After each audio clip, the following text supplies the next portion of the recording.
I've got a few questions here that people have sent to me, and I'm not going to say their names because I haven't had permission to kind of mention them, so I won't say their names.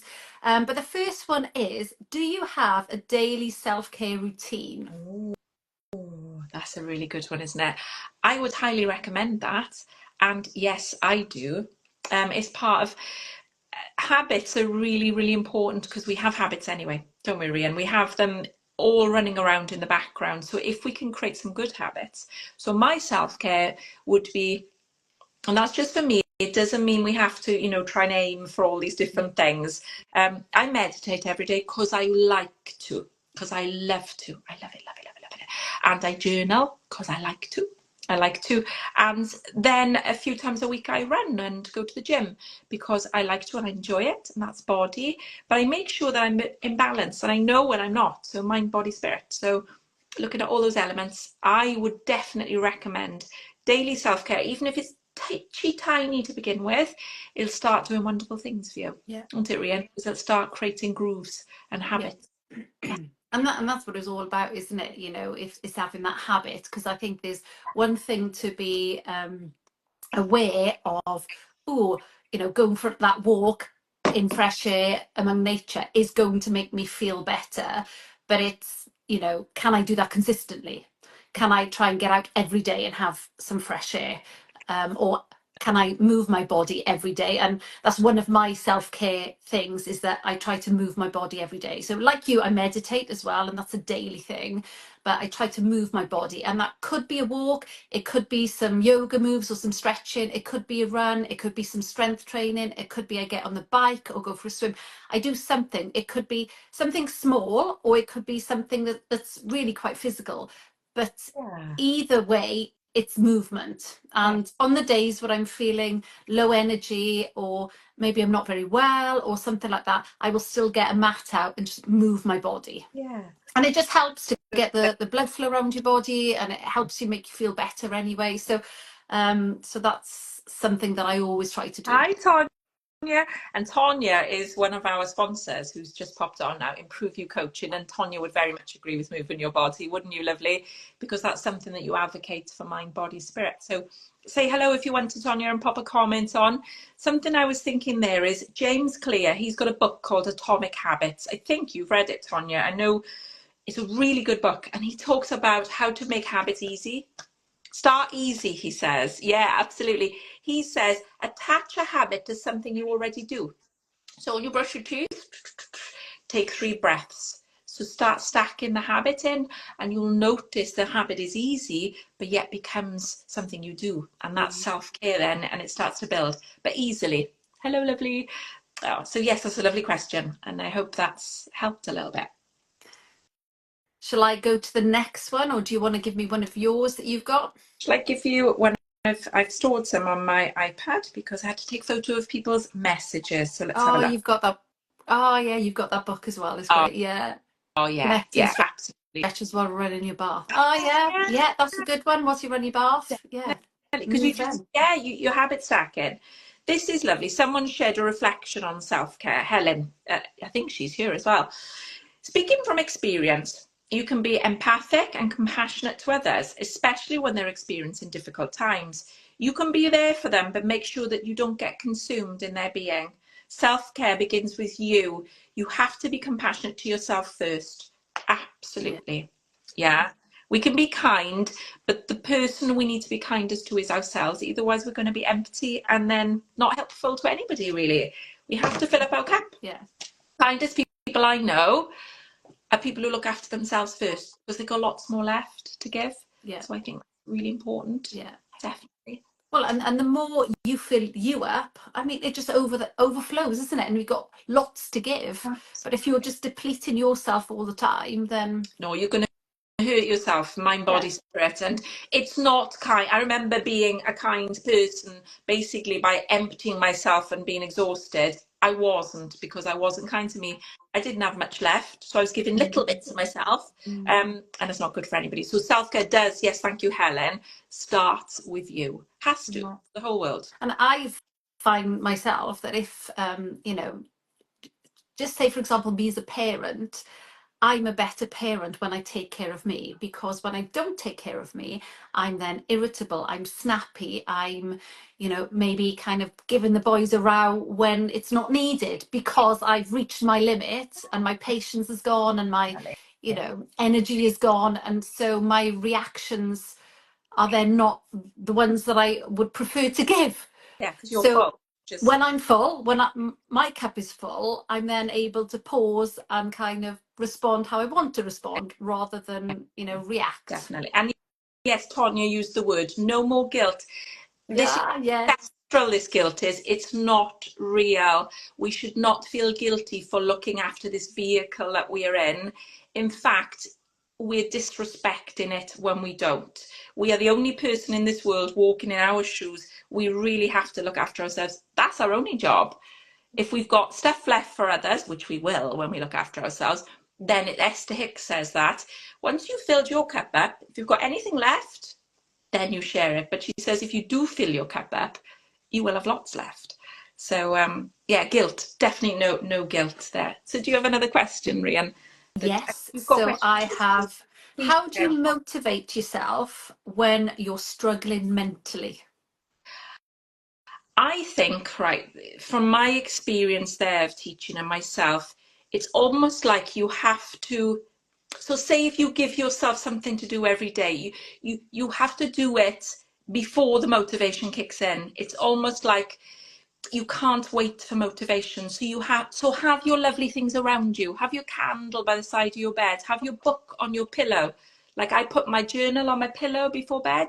So it takes away the extra bit I have to do. So take away any blocks, especially mentally, but also be gentle on yourself. Don't make things hard. I certainly at the beginning of my journey didn't do all these things I do now. I wouldn't have had the energy, and I wouldn't, it's not nice to then put that on yourself because it becomes a chore. So Mm, make it easy. Like by your toothbrush, put something like an affirmation. So when you brush your teeth, you're doing your affirmation. It's easy. It's not hard. yeah. And then you don't need motivation because it's there, if that makes sense. Yeah. Yeah. So, I think for me as well, when I was in, really sort of dark place and struggling mentally, what motivated me was my children and my why. So when I didn't want to get out of that bed and pull the covers over and just go, I can't face the world, it was like, my kids need me. I get up and do that. And so when I had to get myself better, they were my motivating factor. I couldn't do it for myself because I didn't love, respect, or value myself enough to do it for me, that I didn't feel I deserved a better life. I didn't feel I and deserved lots to be of happy. people will be there. Yes. So I didn't have the motivation for me. I wasn't enough at that point to do it for me, to Yeah. get well for me, to, No. get dressed for me, to go and have that shower for me, to go and walk down the street, even just leaving the house was a big thing. Oh, So, the boys are listening. oh, the boys, Oh, yeah. So, oh, Tony could make me cry now. oh, So, they're my motivating factor. oh, don't you Hi, make boys. Tonya then. So I was just stepping there because you think, Tonya, you're about this, aren't you? About motivate, doing things before the motivation. Mel Robbins says, yes, listening to podcasts, Andre helps. Yeah. And Mel Robbins is one of the bigger ones. And she says, don't wait for motivation because I don't think I would have been motivated for years in my early 20s because I was so wrecked. Yeah. I needed something more to kick in. I needed to do the things before I allowed myself to do them. And that's often where we are. Do you We all do are worthy until, her 5, 4, 3, 2, 1, Mel yeah, Robbins? Yeah, that's what I do. That the days when I'm like, oh, I don't want to get out of five, bed. four, three, two, 1, do 5, 4, 3, 2, 1, it. up. Yeah, yeah. And that's so clever, isn't it? Because she suffered with mental health and she had to have all those strategies, didn't she? None of us, and in the beginning, until we really value ourselves, and at the beginning we don't, we have to put things in place before it becomes natural. We do the little things before it becomes natural. If that makes sense. I'm going to get Yes. another question. Yes. Oh, yeah, podcast, definitely. Yeah, share your lovely thoughts with us as well. I'm going to look for another question. Ah, okay. Right, okay. This is Rhian one. My question is how not to let other people's energies affect how you feel. That's a big one. Yes, That's a big yes, one. that is a big win. As a therapist, as a treating physio, I would use my invisible cloak for energies to try and protect my energy. So, I mean, understandably, people are coming to you in pain. They're struggling to, oh, I can't bend over to do my shoes. I can't lift my children. I'm in agony. I haven't slept. So they're coming to you in a lot of pain. And so the first thing they do is just offload and cry, and understandable. And that's exactly what you should do.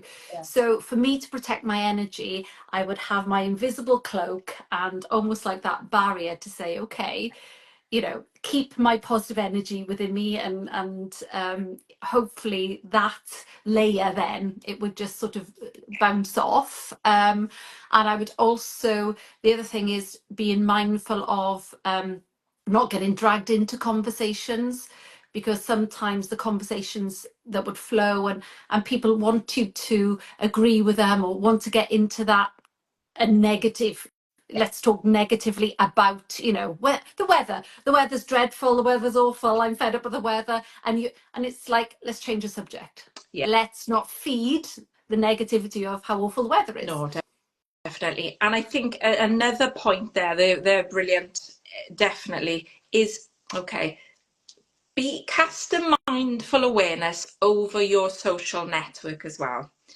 Is there someone who is consistently draining you? Is there someone in the workplace or whatever? Is there a way you can filter that? Because we do not have to be exposed to everybody. That doesn't mean we're mean, okay? We're protecting our energies for ourselves, which affects our families and the other friends and the people we work with. So we're looking after a collective energy. So be mindful of those people who will just message you to complain or is hard. So I would say be mindful of that. Yeah. Because energy is everything. Absolutely everything, especially for the self. So Yeah. And we were talking about guilt as well. Don't feel guilty if there is that friend or that person that, oh well, they've been my friend since I was in primary school, and you're now in a different place to them, and so the friendship has changed. And a lot of people maintain relationships and maintain friendships because they feel that they have to, because you don't have to, and you can set those boundaries, and you can decide who you want to hang out with, and who you want to spend time with, and what conversations you have with people. Yeah. That's very, and I would say when you leave this conversation this evening, have a little reflect that we don't have to stay in relationships that are not serving us and helping us, especially for health and well-being. Yeah. 100%, 100%. Do we have any other questions, Rhian? Because I've got Yes, we do. Can I also say, before I ask this, can I say, when we're on about podcasts as well, is it Andrea?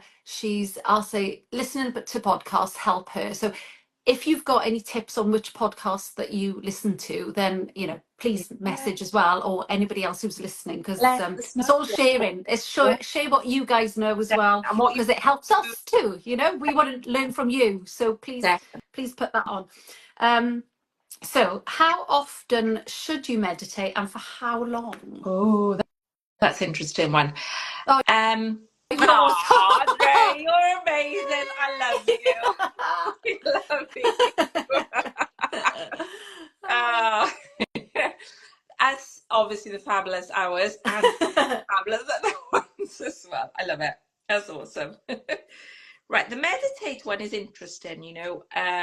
I would say start very small, because in the beginning it can feel a little bit difficult, maybe at times, and you don't want it to be a chore, because we've got enough to-do lists in this world. It should, yeah, definitely. We don't want meditation to be a chore. Today, after a long time doing it, did a beautiful meditation earlier, and I cannot think of anything more happy or joyful in this world. But in the beginning, it may not feel like that. It may feel like 20 seconds is forever. So start small, little bit every day, so it feels joyful, and then grow the habit if it feels good. Yeah. Do ones that make you feel good as well. Yeah. I would say. Yeah. Okay. Lovely. And we have another one, and again, Mel Robbins and Lewis House. Oh, Yes, yeah, both of those. definitely. Well, love And them.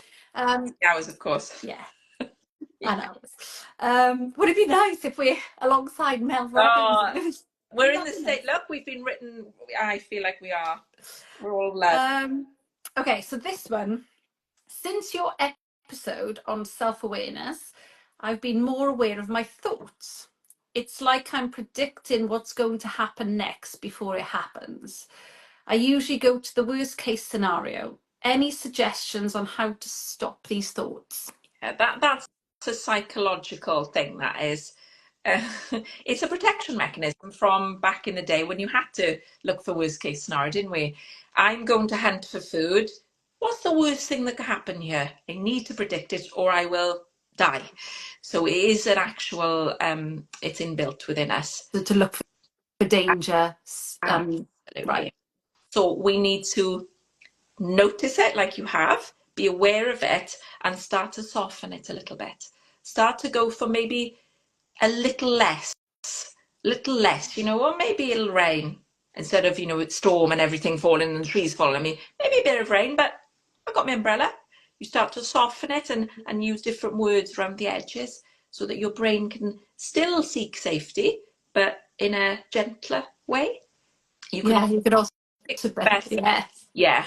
That might be hard, Andre, for someone who's always thought really negatively. You're obviously fabulous because you've been on this journey a while and you know what you're doing. Also, Definitely go for the best outcome. yeah. Yeah. Definitely.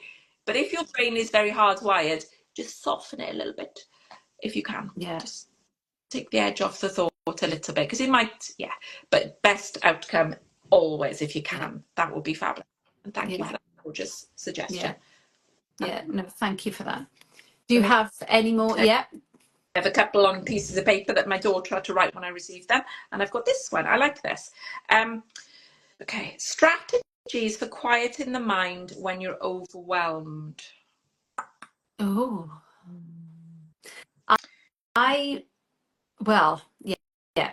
So I guess, I mean, from a meditation point of view, when you practice meditation, you get better at it. And so you can quieten your mind a lot easier.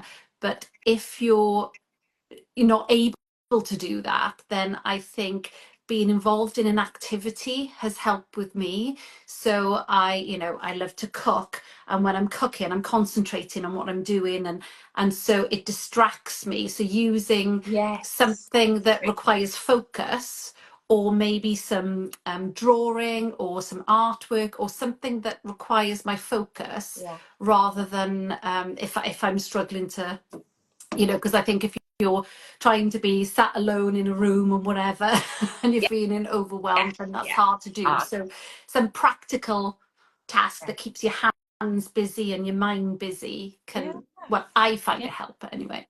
Oh, that's good. And one-to-one therapy, Tracy, yes, a breathing pattern like 3, 4, 5, or Yeah. so you focus. You could do something like 4, count to 1, 2, 3, 4, pause for 2, 1, 2, 3, 4, 5. So you've got a focus for your overwhelm. Mm, A lovely one is the hand. 5, 4, 3, 2, 1. Yeah, Yeah, and that you one can is right. Yeah. 5 things you see, 4 things you hear, 3 things you can feel on your skin without moving, 2 things that you can smell, and 1 thing you taste. Your brain then starts to filter down so that you're not focusing, Alison, on the negative. So 5, 4, 3, 2, 1 is a really good one to pull the negative thought focus away from it. 5, 4, 3, 2, 1. By the time I've done those, the energy of the negative thought has lost its momentum because it needs focus for you to.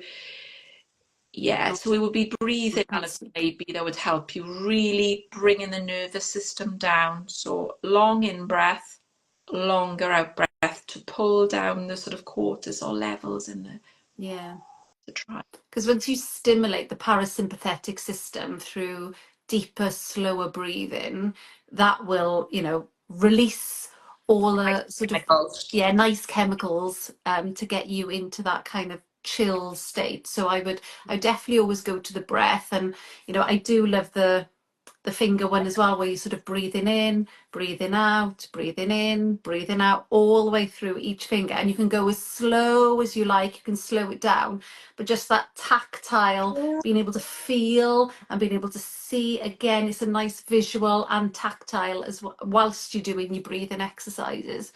And that one's quite good as well. A thing I would say with Alison, because it's quite a huge thing, the sleep, I would say a couple of hours before sleep, or an hour or two, really bring down the senses. Try not to stimulate yourself so much, because your brain takes a lot of time to dump that stuff. So see if you can do that a little bit. Try and bring down lighting, sound, stimulation, so your body can start, so it doesn't have to jump so far down. And then journaling. Another chat as well. Yeah, once you journal, because you know, if you have to process what's happened in the day, if you get that pen and paper out and write things down, sometimes you can process it there rather than waiting until you go to bed. Definitely. I've got another lovely question as well. Hope that Okay. helps a little bit, because I know you all want to go off and do your lovely things in a bit as well. So this is two parts. They ask two questions, but they are sort of linked, okay? I'm going to call you C. Oh, yeah, definitely. Yeah. How can I stop people taking advantage of me? How can I be more assertive for myself? And I definitely would say, and I know you need to see yourself as a separate entity, that you have boundaries, that you're allowed to be this being in your own space, and you're allowed to say no, not yet, in my time. And it takes a bit of practice, because that can be linked to lots of different things, but you are a separate entity from anybody on this planet. Doesn't matter how much you love them, how much you don't love them, you're separate, and you need to be separate, and you have to have your own space and your own needs met. That's incredibly important to you, absolutely all parts of your health and well-being. So yes, boundaries, big. Yeah. And I think sometimes we may not know what our boundaries are, sometimes because we maybe haven't figured out who we are yet, and what we like and don't like, and what our belief systems are, and what we value. Once we establish that and we know who we are and what we're about, those boundaries are easy to set, aren't they? You know, yeah. If I'm teaching children, I say to them, imagine you've got an imaginary hula hoop around you as you go through your day. Is anybody coming over that hula hoop with their words or their body? So that's a nice way to set it for yourself, because we can use child strategies. Imagine there's a hula hoop around you. Who's crossing that today? How does it feel when they cross it? Yeah, can you stop them crossing it? It may take time, but at least you have that visual of the boundary, and we need. Yeah. I think that's my questions asked. Yeah, I think we've gone through all the questions now. So should we do a lovely little meditation meditation into Friday, and thank you for all the lovely comments as well. So we're going to do something very simple, because it can be daunting maybe. So all you need to do is sit where you are, make yourself comfortable, make sure your feet are comfy. You know that mine are on the ground, because I feel solid then, and I feel grounded. But you may be lying down, and that's cool too. Okay. We're going to close our eyes in a moment. Before we do, just take in your surroundings. Just get yourself in your surroundings. Notice where you are. Closing your eyes. With your eyes closed, again, just notice your surroundings. Maybe you can see light coming in through your eyelids. Maybe you can feel your clothes on your skin. Maybe there is sound around you, and it's all part of the experience. What we're going to do, because it's Friday and we've been through a week, before we begin to breathe together, bring in something that you're grateful for this week, something nice, something to soften the mind. Bring it into your mind. And then what we're going to do is we're going to take 4 breaths together. And what we're going to do is we're going to have a slow in, and I'll guide you, a slow breath in. You're going to hold it for a moment with me, and then we're going to have a longer breath out to really slow down all the systems. So Deep breath in. Pause for a moment. Deep breath out. Deep breath in. Pause for a moment. Deep breath out. Just 2 more. You're doing well. Creating space. Deep breath in. Pause. Deep breath out. 1 more. Deep breath in. Pause. Deep breath out. Let your breathing settle back. Because we've been looking and chatting about the self, can you think of something that you can do for yourself over this weekend before you come back? Is there something nice? Can you enjoy a nice cup of tea? Can you read a nice book? Go for something for you because you are in that hula hoop and you need to look after the person in that hula hoop. Just bring it to mind. Notice you in this moment before you come back and how you feel. And know that you've done a really good thing for your wellness journey. Just short, but really good for us. And come back. And thank you for joining. Amazing comments and questions and thoughts this evening. Yeah, thank you so much. If there's any other comments that you want to make before you go, or maybe you want to tell us what you're grateful for, or that little piece of self-care that you're going to do this weekend, that would be wonderful. Yeah, love it.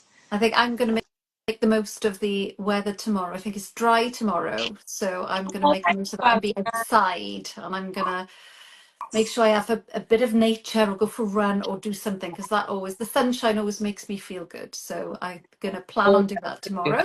Yeah, get some nature, absorb some sunlight and be out in nature. And know that it's very important that you look after yourself. You may not have thought that before, but it really is. And you deserve to, and that's really important. Definitely are. Thank you, Helen. Thanks, Alison. Thanks. Oh, pot of warm tea. Lovely. Also, see the sea. Yes, absolutely. Yes. Oh, amazing. Thank you ever so much for joining us. And if you contact us, we'll come back, won't we? We'll come back and have a little look. And we'll do this again on a different topic. So, and to let you all know that season 3 is going to be out soon. So that'll be a week Monday, where it's all about the power. So it's the power season, which is, we're really excited about that. And we are looking for people who may want to share some of their experiences with power, where they get their power from, or maybe come and join us live on an Insta or a Facebook and chat if they're quite happy to do that. So if you're interested in any of that, then please get in touch with us, because this podcast is for you. Definitely. So we're all in this together. You're all on the wellness journey together, and I'm going to send you some love. Oh, thank you, Andre. Thank you, darling, for making it so easy. Thank you. Thanks so much, everybody. Thanks for all our sponsors. We will tag you too. Thank you, Tonya. Thank you, Tracy. Thank you, Emma. Thank you, Mandy. You're all fabulous.